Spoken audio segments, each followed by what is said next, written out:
ৰাজ্য চৰকাৰে এক প্ৰস্তাৱ লৈছে যে অহা কিছুদিনৰ ভিতৰতে আমি এখন আইন আনিম যে অবিভক্ত গোৱালপাৰা জিলাত কোনো আমাৰ মাটি বিশেষ সম্প্ৰদায়ৰ লোকক বিক্ৰী কৰিব নোৱাৰিব।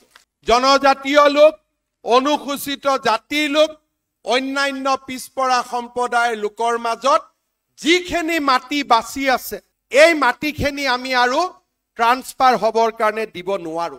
আৰু এই ধৰণৰ নতুন চিন্তাৰে আমি আমাৰ ৰাজ্যখনক আগুৱাই লৈ যাব খুজিছো। অসমত আমি অহা কিছুদিনৰ ভিতৰতে এখন নতুন আইন আনিম য'ত নেকি লাভ জেহাদৰ কাৰাদণ্ড আজীৱন কাৰাদণ্ডলৈ আমি ৰূপান্তৰ কৰিম। ট্ৰাইবেল বেল্ট এণ্ড ব্লকৰ বাহিৰতো জনজাতীয় লোকসকলৰ মাজত থকা সৰু সৰু গাঁওবিলাকক আমি মাইক্ৰ ট্ৰাইবেল বেল্ট এণ্ড ব্লকলৈ ৰূপান্তৰ কৰিব খুজিছো যাতে জনজাতীয় বেল্টৰ বাহিৰতো জনজাতীয় লোকৰ মাটিত কোনেও যাতে চকু দিব নোৱাৰে তাৰ বাবে আন এক আমি নতুন আইন আনৰ বাবেও আমি সিদ্ধান্ত লৈছো। যেতিয়া কংগ্ৰেছ দলে কয় যে বিজেপিৰ দিনত থলুৱা নিযুক্তি হোৱা নাই, মই তেওঁলোকক আহ্বান জনাম 1 লাখ নিযুক্তি হোৱা লৰাৰ ঠিকনা সহকাৰে মই আপোনালোকক কোনজন মানুহ থলুৱা নহয় আপোনালোকে কব।